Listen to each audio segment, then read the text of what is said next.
السلام علیکم ورحمۃ اللہ وبرکاتہ۔ جی وعلیکم السلام، آواز آ رہی؟ جی الحمدللہ جی میں آڈینس سمیت اپنے مہمان خصوصی کا اس پروگرام میں استقبال کرتا ہوں۔ اہلاً و سہلاً و مرحبا۔ یہ ہمارا تحریکی پرسنالٹیز کا چوتھا سیشن ہے۔ انشاءاللہ ہمارے مہمان خصوصی محمد عبدالحفیظ صاحب جو کہ zonal president S A O Telangana ہیں، وہ ہم سے مخاطب ہوں گے ڈاکٹر رفعت صاحب کی تفصیلی تعارف کے ساتھ۔ سب سے پہلے میں قرآن کی تلاوت سے اس پروگرام کا آغاز کرنا چاہتا ہوں۔ اعوذ باللہ من الشیطان الرجیم، بسم اللہ الرحمن الرحیم، ان بطش ربک لشدید انه هو يبدئ ويعيد وهو الغفور الودود ذو العرش المجيد فعال لما يريد هل أتاك حديث الجنود فرعون وثمود بل الذين كفروا في تكذيب والله من ورائهم محيط بل هو قرآن مجيد في لوح محفوظ صدق اللہ العلی العظیم۔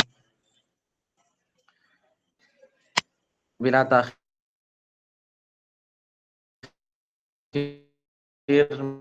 میں مہمان خصوصی کو دعوت دینے سے پہلے ان کا مختصر سا تعارف پیش کرتا ہوں آپ سبھی کے سامنے۔ ضروری کیے ہیں اور فی الحال نظام کالج سے میں کر رہے ہیں۔ آپ اسکول کی ہی زندگی سے اس سے تعلق جڑ چکا ہے آپ کا۔ اس کے بعد 2022 میں آپ ممبر بنے ہیں۔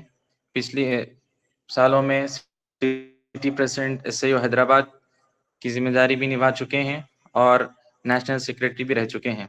فی الحال state president of S A O Telangana ہیں۔ بلا تاخیر میں مہمان خصوصی محمد عبدالحفیظ صاحب سے گزارش کرتا ہوں کہ وہ ڈاکٹر رفعت صاحب کا تفصیلی تعارف پیش کریں ان کے تحریکی سرگرمیوں کے ساتھ اور تصانیف کی کنٹریبیوشن کے ساتھ۔ محمد عبدالحفیظ۔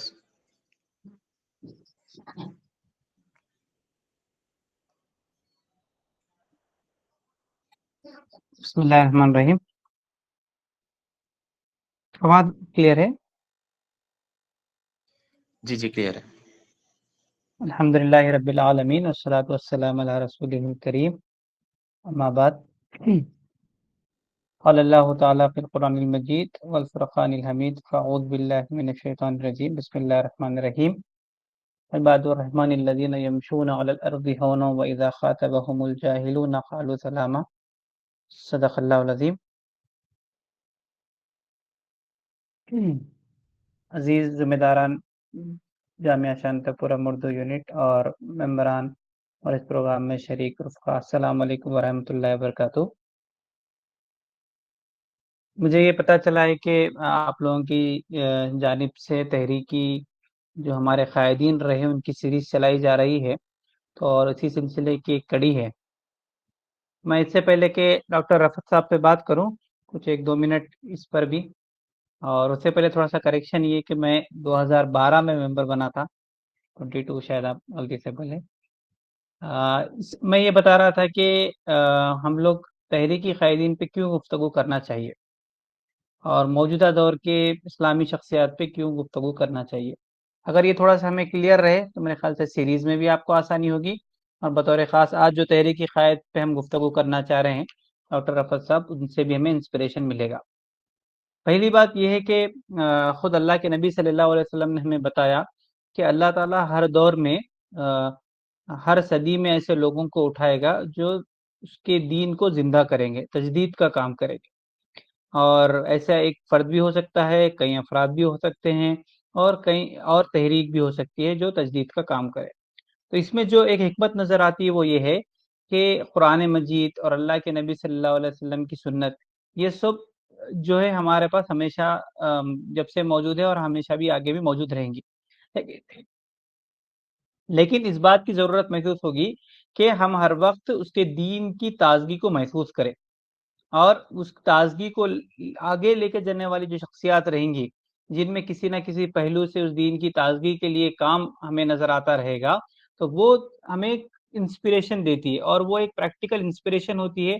عملی طور پہ ہمارے سامنے ویسے لوگ ہوتے ہیں، ویسی شخصیات ہوتی ہے جو ہمیں صحابہ کی یاد دلاتی ہے، جو قرآن مجید کی آیتوں کا زندہ ترجمان ہوتی ہے، جو اللہ کے نبی صلی اللہ علیہ وسلم کی سیرت کے کسی نہ کسی پہلو کو کور کرتی ہے۔ تو جب انسان عملی مثالوں سے انسپائر ہوتا ہے، تو وہ اس کے ذہن میں، اس کے دماغ میں اور اس کی پرسنل زندگی میں ایک بڑا کنٹریبیوشن کے لیے ایک نمونہ ہو جاتی ہے۔ تو میرے خیال سے ہم جو تحریک قائدین کی گفتگو یہاں پر سن رہے ہیں وہ اسی پس منظر میں ہے کہ ہم اپنی زندگی سے اس میں انسپریشن لیں۔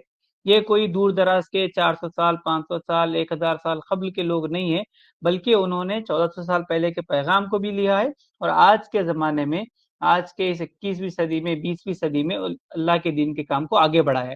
تو یہ ہمیں ایک کہیں نہ کہیں ایک عملی طور پہ مثال ہوتی ہے، اور عملی طور پہ ہمیں اپنے پیغام کے لیے، اپنے کام کے لیے انسپائر کرتی ہے۔ اب آتے ہیں ڈاکٹر رفعت صاحب کی زندگی پر۔ ڈاکٹر رفعت صاحب کی زندگی پہ گفتگو کرنے کے لیے ایک 4-5 ڈومین میں ہم لوگ گفتگو کریں گے۔ پہلے ان کی جو زندگی رہی ہے اس کا مختصر سا ایک ٹائم لائن دیکھیں گے، اور دوسرا تحریک کی کیا کیا ذمہ داریاں آپ پہ رہی ہے اس کا تھوڑا سا جائزہ لیں گے۔ تیسری چیز یہ ہے کہ ان کی پرسنل زندگی کی کیا کیا صفات تھے جو بطور خاص رفعت صاحب میں ہم بہت نمایاں دیکھتے ہیں، اس پہ گفتگو کریں گے۔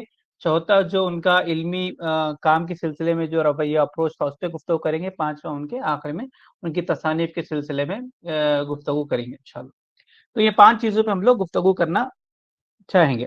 پہلی جو چیز میں نے آپ کے سامنے رکھی ہے وہ رفعت صاحب کی پرسنل زندگی کو اگر ہم دیکھیں گے، رفعت صاحب 1956 میں 26 جولائی کو پیدا ہوئے یو پی میں۔ آپ کے والد صاحب کا نام بندو خان تھا، جو ایک گورنمنٹ امپلائی تھے، اور آپ کے انکلوڈنگ 3 بھائی اور 2 بہن تھے آپ کے۔ آپ نے اے ایم یو سے B S C M S C کیا، اور اس کے بعد پی ایچ ڈی کے لیے آئی آئی ٹی کانپور آپ گئے۔ اور شروع سے ہی بہت ذہین اور بہت ہی انٹیلیجنٹ آپ اسٹوڈنٹ رہے۔ آپ نے بی ایس سی اور ایم ایس سی دونوں موقع پہ گولڈ میڈلسٹ آپ رہے، اور اس کے بعد جب آئی آئی ٹی کے لیے آپ کا داخلہ آیا تو ملک کی ایک بہت اعلیٰ علمی ادارے آئی آئی ٹی کانپور میں آپ کا ایڈمیشن ہوا، اور 1985 میں آپ وہاں سے اپنی پی ایچ ڈی مکمل کی۔ فزکس کے اسٹوڈنٹ رہے تو فزکس میں آپ نے اپنی پی ایچ ڈی وہاں پر 1985 میں مکمل کی۔ 1985 مکمل کرنے کے بعد آپ 1986 میں جامعہ ملیہ اسلامیہ سے وابستہ ہوئے، وہاں پڑھانے کے لیے آپ تدریس کے پیشے سے، پڑھانے کے پیشے سے وہاں سے واقف ہوئے، اور ڈپارٹمنٹ آف اپلائیڈ سائنس اور ہیومینٹیز میں آپ کا وہاں پر پڑھانے کے لیے پروفیسر آپ وہاں پر منتخب ہوئے۔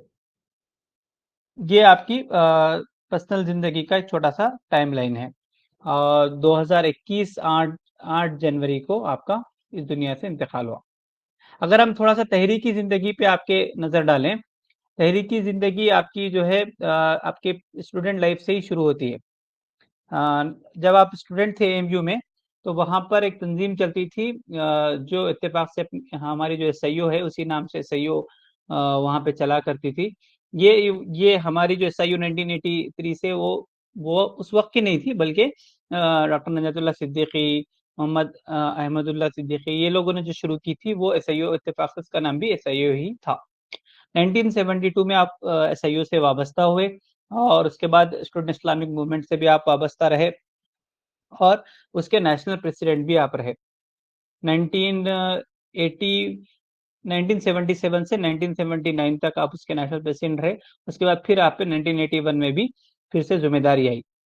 جب آپ آئی آئی ٹی کانپور سے اپنی پی ایچ ڈی کر رہے تھے، جب اندرا گاندھی کی طرف سے جو گورنمنٹ کا آپریشن چل رہا تھا اس میں آپ کو 1.5 مہینہ جیل میں بھی رہنا پڑا، اور جیل میں آپ نے سنت یوسفی ادا کی، اور اس کے بعد پھر واپس آ کر اپنی پی ایچ ڈی آپ نے کمپلیٹ کی۔ اگر جماعتی آپ کی مصروفیات اگر ہم دیکھیں تو آپ 1995 میں جماعت اسلامی حلقے دلی اور ہریانہ کے امیر آپ رہے، اور 16 سال تک آپ امیر رہے، 16 ایئرس آپ امیر رہے۔ 1999 میں آپ جماعت کے مرکزی شورا کے ممبر رہے، اور تاحیات آپ کے عمر کے آخری حصے تک بھی آپ جماعت اسلامی کے مرکزی شورا کے رکن رہے اور اس کے ایک اہم ممبر رہے۔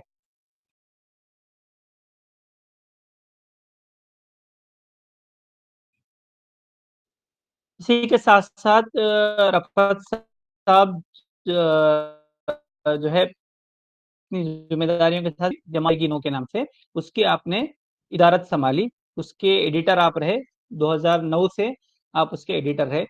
یہ ریسنٹلی 2009 سے لے کر 2014-15 تک بھی، شاید میرے خیال سے 19 تک آپ اس کی ادارت سنبھالیے، اب اس کے ایڈیٹر رہے۔ 2011 سے 15 آپ جماعت کے شعبے تربیت کے مرکز میں ذمہ دار رہے، اور 15 سے 19 جو ہے آپ 15 سے 19 تصنیف اکیڈمی کے ذمہ دار رہے۔ تو یہ آپ کا ہلکا سا تنظیمی اور تحریکی مصروفیات کا ایک آپ کو ٹائم لائن دیکھنے ملے گا۔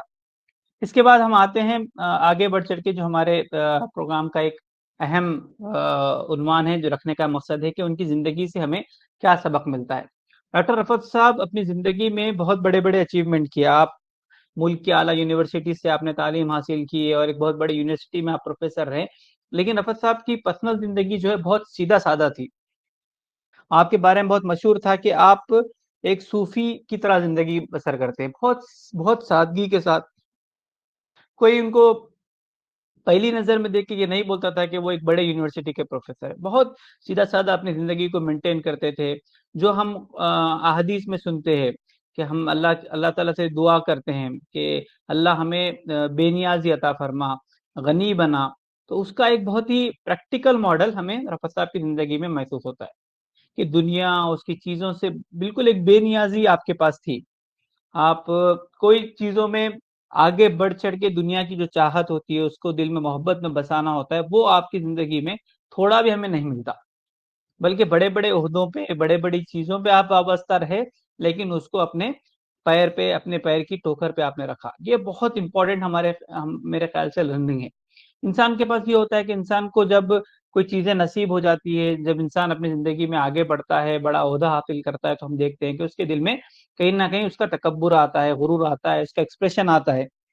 ہاں، تو مگر رفعت صاحب اپنے آپ کو بہت اس میں دور رکھے ہیں۔ دوسری چیز یہ بھی تھی کہ آپ یونیورسٹی میں جب رہے اور جماعت کی بھی بڑے بڑے ذمہ داریوں پہ رہے، لیکن پرسنلی بھی اپنے آپ کو وہ جو اخلاقی برائیاں ہوتی ہے، جیسا مثال کے طور پہ غیبت ہے، نجوہ ہے، گروپ بندی ہے، یونیورسٹی کی پولیٹکس ہے، آپ بڑے پروفیسر رہے تو آپ کے آس پاس یہ سب چیزیں ہوتی تھی، لیکن ان سب سے بھی انہوں نے اپنے آپ کو دور رکھا۔ اس کا مطلب یہ نہیں تھا کہ رفعت صاحب بہت ایک بھولے بھالے یا معصوم شخصیت تھے، بلکہ وہ بہت ذہین تھے، وہ بہت ہوشیار تھے۔ بہت سارے لوگوں نے ان کے بارے میں جو لکھا ہے، کہا ہے کہ وہ بہت زیادہ ذہین اور چیزوں کی بہت گہری انڈرسٹینڈنگ رکھتے تھے۔ یہ بھی رفعت صاحب کی بہت خاصیت تھی کہ جب شورا میں گفتگو کا موقع آتا تو کہا جاتا تھا کہ وہ اپنے پوری تیاری کے ساتھ میدان میں اترتے تھے، اور اپنی رائے کے سلسلے میں، اپنی آرا کے سلسلے میں بہت دلیل کے ساتھ وہ گفتگو کرتے تھے۔ یعنی وہ ذہین رہنے کے ساتھ ساتھ، بہت ہوشیار رہنے کے ساتھ ساتھ، اپنے آپ کو دنیاوی چیزوں سے اور اس کے تمام چیزوں سے بہت دور رکھا۔ ایک واقعہ ڈاکٹر سلیم خان صاحب جو مہاراشٹر کے، انہوں نے اپنی تعزیتی تحریر میں ان کے بارے میں لکھا تھا، وہ ان کی سادگی کو جھلکاتا ہے۔ انہوں نے لکھا کہ ایک مرتبہ انہیں مہاراشٹر جماعت پروگرام کے لیے بلایا گیا تھا۔ جب وہ بلایا گیا تو جو صاحب نے انہیں بلایا، وہ اتفاق سے انہوں نے وہ بلانے کے بعد ان کو پک کرنا بھول گئے، اور جب جیسے رفعت صاحب وہاں پہنچے تو لاک کی چابی بھی نہیں تھی، تو وہ وہاں پہ اخبار بچھا کر وہ اپنے آفس کے سامنے سو گئے۔ مطلب یہ ایک بہت سادگی کے، نہ انہوں نے وہ شخص کو بعد میں ڈانٹا، نہ اس کو انہوں نے یہ کہا کہ تم اتنا زیادہ کیوں وہ کیے۔ تو یہ ایک بتاتا ہے کہ ایک نیشنل لیڈر آپ ہے، آپ آپ ایک بہت بڑے علمی مقام پر بھی ہے، پرسنل زندگی میں بھی آپ کا ایک مقام ہے، تحریکی زندگی میں بھی آپ کا ایک مقام ہے، لیکن اس کے باوجود اس کا کہیں اظہار نہیں ہے، کوئی ایک ایلیٹسٹ کلچر نہیں ہے کہ لوگ آپ سے دور رہیں۔ آپ کی ایک بہت بڑی خاصیت یہ تھی کہ نوجوان آپ کے پاس بیٹھنے کی کوئی جھجک محسوس نہیں کرتے تھے، بہت ایکسیسیبل تھے آپ نوجوانوں کے لیے، اور نوجوان بلا تکلف آپ سے ہر بات شیئر کرتے تھے۔ تو یہ آپ کی سادگی، آپ کی شفقت نوجوانوں کے لیے، اور یہ آپ کا جو اپروچ ہے اس سلسلے میں نوجوانوں کو آسانی فراہم کرتا تھا، اور بغیر کسی تکلف کے، بغیر کسی تردد کے وہ نوجوانوں سے قریب ہوتے تھے۔ پرسنل مجھے بھی اپنی زندگی میں ڈاکٹر رفعت صاحب کے ساتھ ایسی محفلوں میں ایک دو مرتبہ بیٹھنے کا موقع ملا۔ جب حیدرآباد میں ہم حیدرآباد کی شورا کے ممبر تھے، تو انہیں ایک ہی اسی طریقے کے ایک علمی پروگرام کے لیے بلایا گیا تھا۔ وہ دن بھر ہمارے ساتھ رہے، بہت ساری گفتگو میں ہمارے ساتھ رہے۔ جب ہم لوگ کھانا کھاتے تو وہ بالکل ہمارے عام ممبران کی طرح ہمارے ساتھ بیٹھ کر کھانا کھاتے، ہم بلا جھجک ہنستے کھیلتے آپ سے گفتگو کرتے، اور بہت اچھے طریقے سے وہ ہمارے ساتھ رہے۔ اور یہ چیزیں ہیں کہ وہ ساتھ میں ہمارے لیے کچھ تحفے لے، ان کی خود کی کتابیں انہوں نے بطور تحفہ ہم سب کو دی، اور سامنے انہوں نے اپنی کتابوں کو بچھا دیا اور کہا کہ آپ کو جو پسند ہے آپ یہاں سے اٹھا کے لے کے جائیے۔ تو یہ جو چھوٹی چھوٹی چیزیں ہیں شخصیت میں، جو بہت مرتبہ ایسا ہوتا ہے کہ ہم بہت اعلیٰ شخصیت دور سے سمجھتے ہیں، لیکن جیسے قریب جاتے ہیں تو وہ جو سے کہا جاتا ہے کہ دور کے پہاڑ بہت اچھے لگتے ہیں، جیسے قریب جاتے ہیں تو شخصیت کی کمی واضح ہونے لگتی ہے۔ لیکن رفعت صاحب کے سلسلے میں یہ اپوزٹ چیز تھی، جتنا رفعت صاحب کے لوگ قریب ہوتے تو وہ ان کی شخصیت کی اتنی خوبیوں سے واقف ہونے لگتے۔ تو یہ بہت میرے خیال سے رفعت صاحب کی پرسنل زندگی میں تحریکی ذمہ داروں کے لیے، تحریکی شخصیتوں کے لیے بہت سیکھنے کا وقت ہے۔ اب آگے بڑھتے ہوئے رفعت صاحب کی زندگی کا ایک اور چیز جو تھی کہ رفعت صاحب کا مطالعہ اور رفعت صاحب کا علمی اپروچ، اس سلسلے میں ہم گفتگو کریں گے۔ ان کی تحریروں پہ تھوڑا بعد میں آئیں گے ہم لوگ۔ میرے خیال سے رفعت صاحب کی تحریروں پہ بعد میں آنے کا مقصد یہ ہے کہ رفعت صاحب کا اپنا ایک بہت یونیک اپروچ تھا، علم کو لے کے، اسلامی فکر کو لے کے، اور اسلامی فکر کے ترجمانی، اس کو ایکسپریس کرنا، اس کو لوگوں کے سامنے بیان کرنے کو لے کے ان کے پاس خود کا ایک پورا اپروچ موجود تھا، خود کی کچھ میرے خیال سے صفات موجود ہیں۔ میں انشاءاللہ ان کا تذکرہ آپ لوگوں کے سامنے رکھنے کی کوشش کروں گا۔ رفعت صاحب کے اپروچ کے سلسلے میں، علمی اپروچ کے سلسلے میں خاص طور پہ 4-5 پوائنٹس میرے پاس ہے۔ پہلی چیز یہ ہے کہ رفعت صاحب کی پہچان تحریک میں اصولوں کے محافظ کے طور پہ تھی، کہ آپ تحریک اسلامی کے اصول اور اس کی جو علمی روایت ہے اس کے محافظ کا، اس کی حفاظت کا، اس کی پاسداری کا بہت بہت سختی سے خیال رکھتے تھے۔ موجودہ امیر جماعت سعد اللہ حسینی صاحب نے ان کے بارے پہ جو تعزیتی پیغام لکھا ہے، اس میں انہوں نے کہا کہ رفعت صاحب کا معاملہ ایسا تھا کہ جیسا ایک گاڑی میں بریک ہوتا ہے، تو رفعت صاحب کا معاملہ تحریک کے اعلیٰ باڈیز میں، شورا میں اور تحریک کی قیادت میں ایک بریک کا تھا۔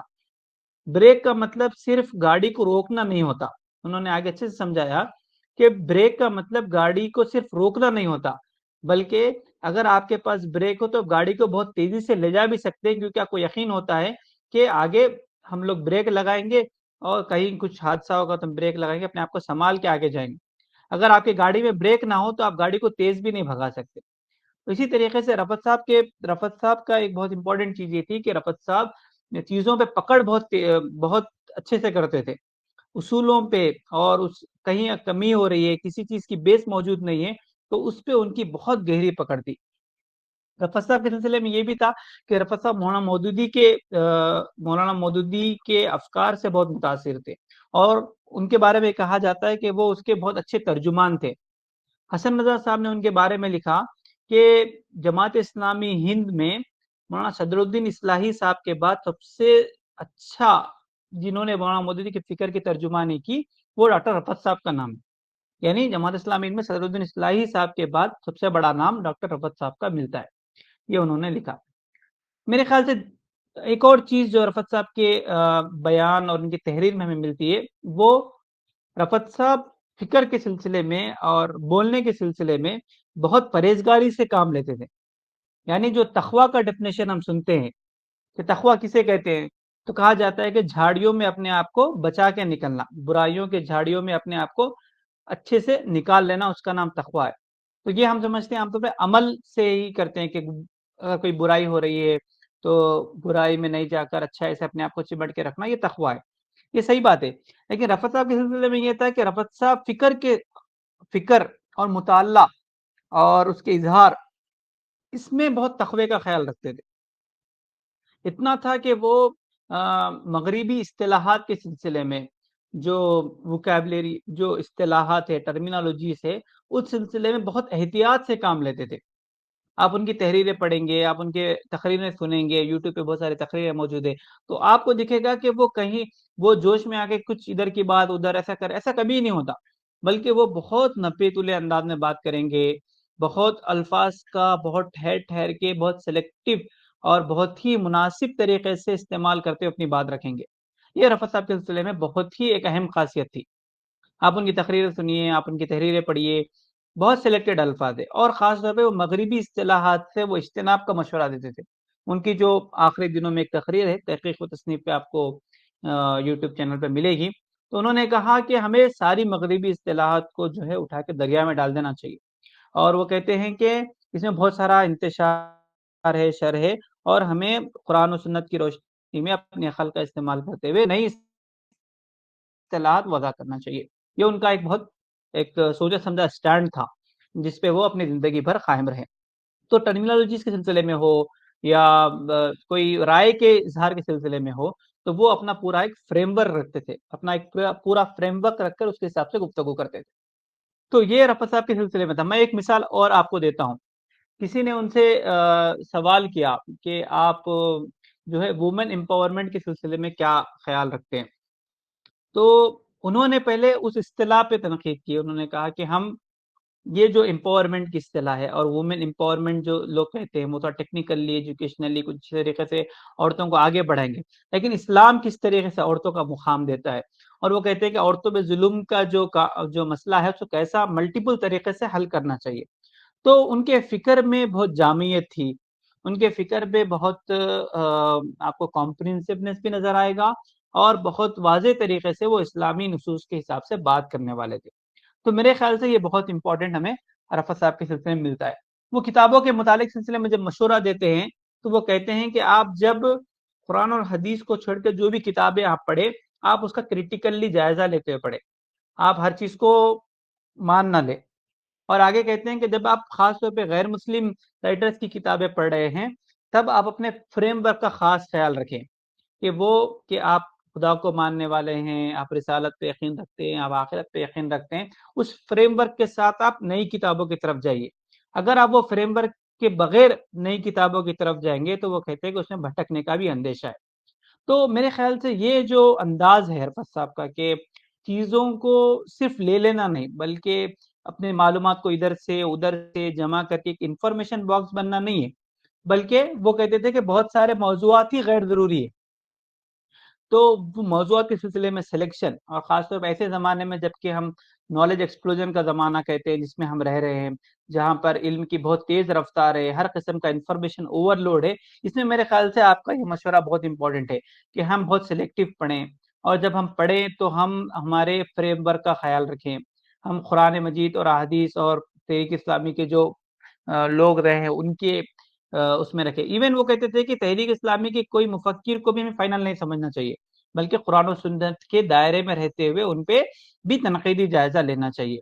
کوئی بھی جو شخص ہوتا ہے وہ زمین و مکان، زمان و مکان میں قید ہوتا ہے۔ تو میرے خیال سے رفعت صاحب کی گفتگو کی اور آپ کے تحریروں کی بہت بڑی خاصیت یہ تھی کہ اس میں جامعیت تھی، اور اس میں بہت احتیاط کا پہلو تھا، اور اس میں ٹیکنالوجیز کے سلسلے میں بہت احتیاط تھا، اپنے رائے کے سلسلے میں بہت احتیاط تھا، اور وہ اپنی جڑ سے بات کرتے تھے، صرف چیزوں کو چیدہ چیدہ لے کر بات نہیں کرتے تھے۔ ایک اور چیز میرے خیال سے وہ تھوڑا کم گفتگو میں آتی ہے، وہ یہ ہے کہ رفعت صاحب جہاں ایک طرف آئیڈیل تھے، آئیڈیلزم کے قائل تھے، وہیں دوسری طرف وہ حقیقت پسند بھی تھے، وہ حقیقت پسند بھی تھے۔ بہت کم لوگ اس پہ گفتگو کرتے ہیں کہ رفعت صاحب ریئلسٹک بھی تھے۔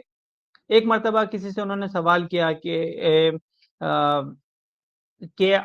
جمہوریت کے سلسلے میں، سیکولرزم اور یہ خلافت وغیرہ کے سلسلے میں کا تو انہوں نے کھل کے گفتگو کی اور انہوں نے کہا کہ جماعت اسلامی کیسا اپنے دستور میں کیا بات کہتی ہے، اس کی بہت اچھی تشریح انہوں نے کی، اور اس کے بعد انہوں نے کہا کہ ابھی موجودہ جو چیزیں موجود ہے کہ ایک ملک اگر ڈکٹیٹرشپ کی طرف جا رہا ہے تو اس کے غلط اقدامات کو روکنا اور اس کے اچھے اقدامات کی تائید کرنا، یہ اس بات کی تائید نہیں کرتا کہ ہم پورے سسٹم کو صحیح مانتے ہیں۔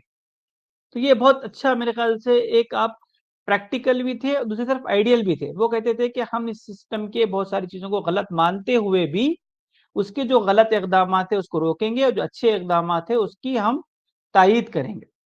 تو رفعت صاحب ایک طرف جڑ کے مضبوطی کے طور پہ بھی تھے، پریکٹیکل بھی تھے، اور دوسری طرف ان کی نگاہیں آسمان پہ بھی ہوتی تھی اور فکر کے سلسلے میں بلندی کے اور آفاقی فکر کے سلسلے میں بھی بہت زیادہ آگے رہتے تھے۔ میرے خیال سے یہ بھی بہت امپورٹنٹ چیز ہے۔ ایک مرتبہ جب ہماری وہ شورا چل رہی تھی اور جب جیسا میں نے کہا کہ وہ علمی محفل میں گفتگو ہو رہی تھی حیدرآباد کی، تو ان سے گفتگو میں ایک فرد کا مشورہ یہ تھا کہ ہمیں بھی فلمیں بنانی چاہیے اور ہمیں بھی فلمیں بنا کر اسلام کی جو چیزیں ہیں وہ پیش کرنی چاہیے، اچھی چیزیں اخلاقی چیزیں پروموٹ کرنی چاہیے۔ تو بہت سارے لوگ وہاں بیٹھے ہوئے تھے، کچھ لوگوں نے کہا کہ فلمیں نہیں بنانا چاہیے، اس کا ڈور ایک بار اوپن کریں گے تو وہ بہت سارا بے حیائی کی طرف جائے گا۔ اس میں رفعت صاحب کا جو کنکلوڈنگ ریمارک تھا اس میں انہوں نے کہا کہ ہمیں بھی اپنے تصورات اور اپنے فریم ورک اور اپنے کانٹیکس پہ رہتے ہوئے نہ صرف یہ کہ اس میں انگیج ہونا چاہیے بلکہ دنیا کو مشورہ بھی دینا چاہیے کہ وہ کیا کیا اخلاقی ہدایت کا خیال رکھے۔ تو میرے خیال سے یہ بھی بہت امپورٹنٹ چیز ہے کہ رفعت صاحب جہاں ایک طرف بڑے پیراڈائم کو اور بڑے پورے کانٹیکسٹ کو آپ بتا دیتے ہیں، اور دوسری طرف ابھی موجودہ انسٹنٹلی ہمیں کیا کرنا چاہیے اس کے سلسلے میں بھی آپ کی اچھی خاصی بحث ہوتی تھی۔ اب آگے بڑھتے ہوئے میں سمجھتا ہوں کہ اب تھوڑا سا وقت ہے کہ ہم ان کے علمی کام پریکٹیکلی وہ کیا کیے ہیں اس پہ ہم تھوڑا سا آتے ہیں۔ رفعت صاحب ایز سچ انہوں نے کوئی کتاب میرے خیال سے ایسا بیٹھ کر ڈیزائن نہیں کی، بلکہ بہت سارے ان کی جو کتابیں ہیں میرے خیال سے میرے پاس 10 کتابیں ان کی نام لکھی ہوئی ہیں، تو وہ تقریباً جو ہے وہ زندگی نو کے اداریے جو آپ کے تھے اس کو کتاب کی شکل میں مجموعے میں بنایا گیا ہے، اور وہ ایک سیکوینس بھی اس کا موجود ہے۔ تو میرے خیال سے وہ اچھی کتابیں ایک موضوع میں ملے گی۔ اگر ان کی کتابوں کا ان کے علمی کام کا ہم جائزہ لیں تو میرے خیال سے اس کو ہم 3 حصوں میں بانٹ سکتے ہیں۔ پہلے ٹائپ کی وہ کتابیں جہاں انہوں نے تحریک اسلامی کے سلسلے میں گفتگو کی ہے، دوسری ٹائپ کی وہ کتابیں جہاں انہوں نے امت مسلمہ کا مشن اور اس کا مقصد اور اقامت دین وغیرہ پہ بحث کی ہے، اور تیسری جو کتابیں ان کے ملے گی وہ مغربی افکار و نظریات پہ ان کی کرٹیک کے سلسلے میں ملے گی۔ میرے خیال سے یہ 3 ڈومین کے کتابیں ہمیں ملتی ہے۔ اگر پہلا ڈومین ہم دیکھیں کہ تحریک اسلامی کے سلسلے میں ان کی کتابیں، ایک ہے ان کی اسلامی تحریک سفر اور سمت سفر، یہ بھی بہت اچھی کتاب ہے جو بنیادی چیزوں پہ اور جماعت اسلامی کے اسلامی تحریک کا بنیاد کیا کیا ہے اور اس کا سمت سفر کیسا ہونا چاہیے ڈائریکشن کے سلسلے میں بہت اچھی گفتگو آپ کرتے ہیں۔ دوسری ہے جماعت اسلامی کی 5 بنیادی خصوصیات، یہ آپ کی کتاب ملتی ہے کہ جماعت اسلامی نے کیا چیزیں امت کو دی ہے، اس کی کیا ڈسٹنگوش فیچرز ہے دوسری جماعتوں کے مقابلے میں، تو 5 بنیادی خصوصیات جو ہے وہ آپ کی اس سلسلے میں آپ نے لکھا ہے۔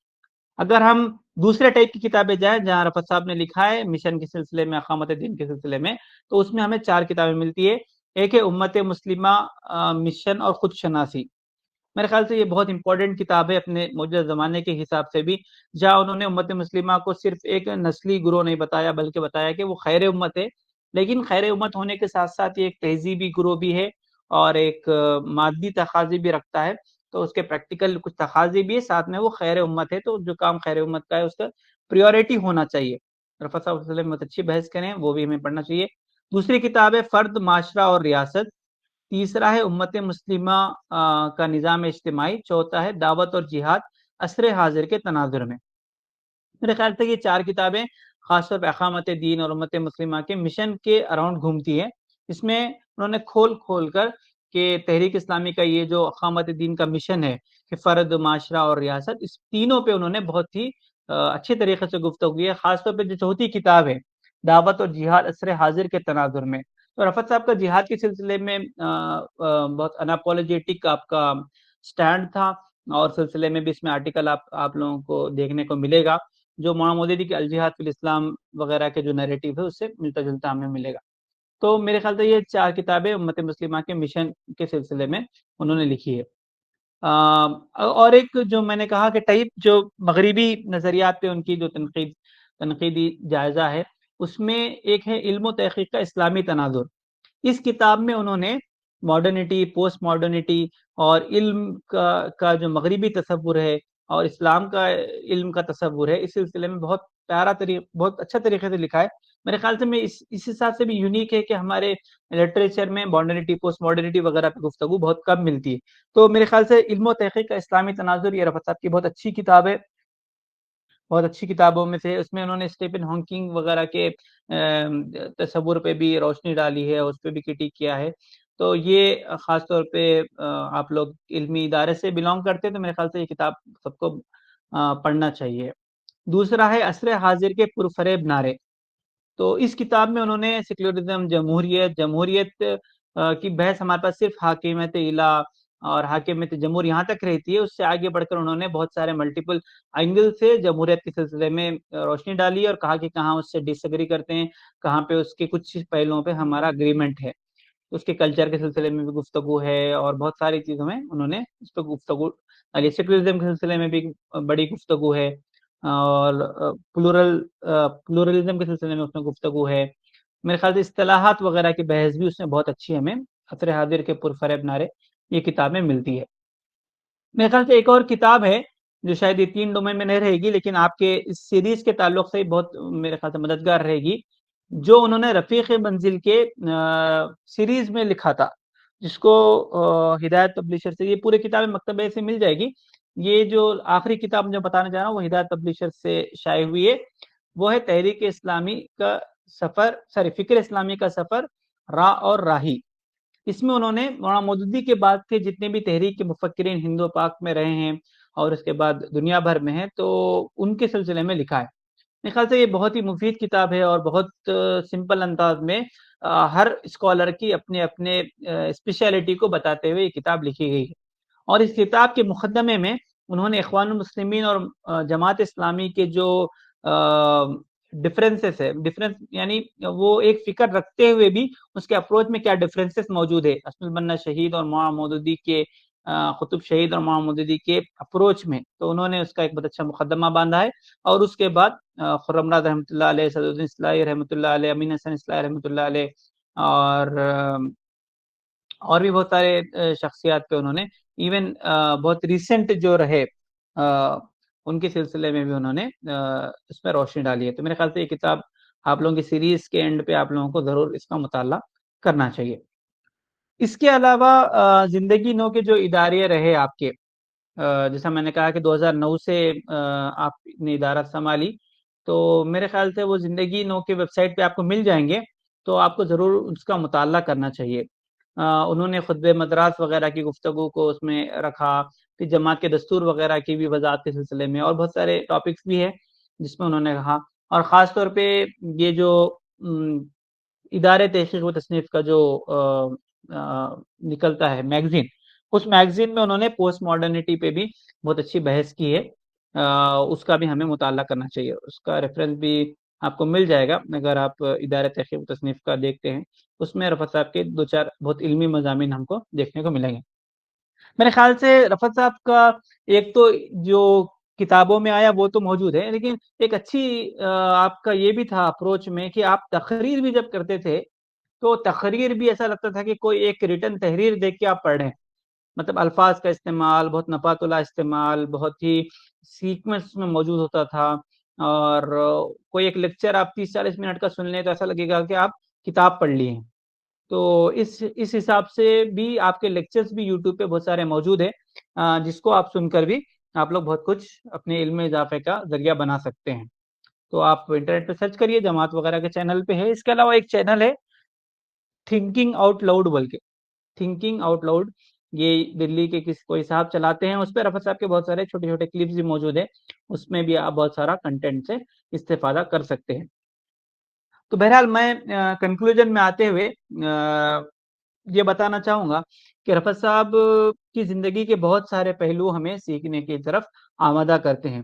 آپ کی شخصیت، آپ کا پرسنل اچیومنٹس، آپ کے اکیڈمکس میں ایکسلنس ہونا، اور اس کے ساتھ ساتھ جو آپ کا تحریکی سفر بہت ذمہ داریوں والا گزرا، اور ساتھ میں بہت ہی اہم آپ کا فیچر جو رہے آپ کی پرسنل شخصیت کے جو رہے کہ بہت تواضع کے ساتھ، بہت ہمبلنس کے ساتھ، اور اپنی زندگی کو بہت تقویٰ، زہد، قناعت والی زندگی آپ نے گزاری، اور دنیا کے درمیان رہے لیکن آخرت کی شیدائی رہے۔ جو میں نے آیت آپ کے میرے لیکچر کے شروع میں آپ لوگوں کے سامنے اللہ تعالیٰ نے جو بیان کی ہے، وَعِبَادُ الرَّحْمَنُ الَّذِينَ يَمْشُونَ عَلَى الْأَرْضِ هَوْنًا وَإِذَا خَاطَبَهُمُ الْجَاهِلُونَ قَالُوا سَلَامًا۔ یہ اگر دیکھیں اس کی عملی تفسیر ہمیں رفعت صاحب کی زندگی میں دیکھنے کو ملتی تھی کہ وہ اتنا، جو عباد الرحمن کی صفت ہے کہ وہ زمین پہ چلتے ہیں تو ایسی نرم چال چلتے ہیں، ایسے ہمبلنس کے ساتھ چلتے ہیں کہ لوگ ان کو دیکھے تو کہے کہ عباد الرحمن چل رہے ہیں۔ تو وہ خصوصیت اور وہ خاصیت میں رفعت صاحب کی زندگی میں دیکھنے کو ملتی تھی۔ وہ شروع سے ہی اس سلسلے میں بہت اچھے پابند رہے۔ ایک اور چیز میرے خیال سے میں نے جو رکھی آپ کے پاس، وہ کہ رفعت صاحب کا علمی اپروچ اور رفعت صاحب کا پورا اسلامی فکر کو لے کے جو اپروچ تھا، اس کے 4-5 پوائنٹس میں نے آپ کے سامنے رکھے کہ وہ صرف ایک انفارمیشن کے مجموعے کا نام نہیں تھے، بلکہ انہوں نے خود کا ایک پورا فریم ورک ڈیولپ کیا تھا، خود کا ایک اپروچ ڈیولپ کیا تھا۔ علامہ اقبال کے شاعری کو بھی انہوں نے جذب کیا، مولانا مودودی کو بہت زیادہ وہ رکھتے تھے، اور اس کے ساتھ ساتھ شبیر احمد عثمانی رحمۃ اللہ علیہ کی تفسیر کا بھی آپ بار بار کوٹ کرتے تھے، مولانا اشرف علی تھانوی رحمۃ اللہ علیہ کو بھی کرتے تھے، اور اس کے علاوہ دیگر لوگوں کا بھی مطالعہ آپ نے بہت اچھے سے کیا۔ میرے خیال سے ایک اور چیز جو مس ہوئی آپ کے مطالعے میں، رفعت صاحب کے مطالعے میں، بہت سارے لوگوں نے یہ بھی بتایا ہمیں کہ ویسٹ کے ناولز کا اور ویسٹ کے افکار وغیرہ کا بھی بہت اچھا مطالعہ ہوتا تھا۔ یعنی ایک آنکھ سے، جیسا مولانا مودودی کے بارے میں کہا جاتا ہے کہ وہ ایک آنکھ سے انہوں نے اسلامی نصوص کا مطالعہ کیا، دوسری آنکھ سے مغرب کو بھی دیکھا۔ اسی قسم کا اپروچ میں رفعت صاحب کا یہ بھی تھا کہ رفعت صاحب جو لیٹسٹ مغربی مباحث ہوتے تھے اس کو بھی بہت اچھے نگاہوں سے پڑھتے تھے، مگر وہ تنقیدی نگاہ ہوتی تھی، اس سے وہ کبھی مروب نہیں ہوتے تھے۔ اس سے کبھی ان کی شخصیت کی بہت اچھی خاصیت یہ تھی کہ وہ بہت جلدی مروب نہیں ہوتے تھے، بہت جلدی ہر نئی چیز سے متاثر نہیں ہوتے تھے۔ اس کی ایک چھوٹی سی مثال آپ لوگوں کے سامنے میں رکھتے ہوئے اپنی گفتگو کو ختم کروں گا۔ میری زندگی کے لیے بھی پرسنلی وہ ایک بہت یادگار مومنٹ تھا کہ جب ایس آئی آف انڈیا کی نیشنل کانفرنس ہوئی دلی میں، تو جب ہم دلی میں کانفرنس اٹینڈ کر رہے تھے تو ایک دن قبل جب رفعت صاحب کی اسپیچ تھی، اس سے ایک دن قبل اسٹوڈنٹ لیڈرز کا سیشن تھا، جس میں بہت سارے دوسرے نظریات کے اسٹوڈنٹ لیڈرز رہے جنہوں نے تقریریں کی اور بہت ساری چیزیں وہاں پر ہوئی۔ اس کے بعد جب سیکنڈ ڈے رفعت صاحب کا سیشن آیا تو رفعت صاحب نے بہت پیارے انداز میں ہم لوگوں کو تلقین کرتے ہوئے یہ بات بتائی کہ یہ جو آپ کے نئے دوست بنے ہیں، یہ جو آپ کے نئے دوست ہیں، ان کو یہ بتانا ہے کہ ہمارا پیغام ان سے ذرا مختلف ہے۔ تو انہوں نے کہا کہ آپ کو مروب ہونے کی ضرورت نہیں ہے، آپ ان کی چیزوں کو ساتھ میں ضرور لیجئے، لیکن ان کو آپ یہ بتائیے کہ آپ کے پاس جو پیغام ہے وہ آفاقی پیغام ہے، وہ اللہ کی ہدایت والا پیغام ہے۔ جب تک کہ آپ کو ہدایت کی بیس نہیں ملے گی، اللہ کی ہدایت کی طرف آپ نہیں آئیں گے تو آپ زیادہ دیر تک نہیں چل سکتے۔ تو یہ بہت امپورٹنٹ چیز تھی کہ وہ پاپولر نعروں سے اور مقبول نعروں سے مروب نہ ہونے کی بار بار نصیحت کرتے تھے، اور پوری زندگی بھی ان کی یہ شاہکار رہی کہ انہوں نے طریقہ اسلامی کے فکر کو اور اسلامی فکر کو بہت مضبوطی سے، جو قرآن مجید میں کہا گیا کہ اسلحہ ثابت، کہ ایسی جڑیں ہوتی ہیں مومن کی جو بہت گہرائی میں ہوتی ہے، اس کا رفعت صاحب ایک عملی نمونہ ہمارے لیے رہے۔ تو میں سمجھتا ہوں کہ ہم نوجوان نسل کے لیے آپ کی زندگی میں بہت سارے ہیرے جواہرات موجود ہے، اس کو ہمیں لینا چاہیے۔ اور ایک کتاب ہے جو ان کے انتقال کے بعد جو تعزیتی پروگرام ہوا تھا، اس میں خالوں کی شکل میں شائع ہوئی، میں نے بھی اس سے بہت استفادہ کیا، آپ لوگ بھی استفادہ کر سکتے ہیں۔ یہ کتاب ہے ڈاکٹر محمد رفعت، ایک شخص سارے شہر کو ویران کر گیا۔ تو اشہد رفیقی ندوی صاحب نے اسے ایڈٹ کیا ہے، یہ ہدایت پبلشر سے، آپ اس کو پڑھ سکتے ہیں۔ میں رفعت صاحب کی زندگی کے بارے میں بہت ساری چیزیں آپ کو سیکھنے ملے گی۔ میرے خیال سے میرا وقت ہوتا ہے، کوئی سوال جواب ہے تو پوچھ سکتے ہیں، اسی کے ساتھ انشاءاللہ ہم اینڈ کریں گے، اور اللہ سے دعا کریں گے کہ اللہ تعالیٰ رفعت صاحب کے درجات کو بلند فرمائیں، اور آپ نے جتنی بھی کوششیں کاوشیں اتنی محنتیں کی اللہ کے دین کے لیے، اللہ تعالیٰ اسے قبول فرمائے۔ تحریک اسلامی کو آپ کا جانشین، آپ کا آپ کی وجہ سے جو خلا پیدا ہو گیا، اللہ تعالیٰ اسے پر کرنے کی توفیق عطا فرمائے۔ رب اغفر ورحم وانت خیر الراحمین۔ سبحان ربک رب العزۃ عما یصفون، سلام علی المرسلین، الحمد للہ رب العالمین۔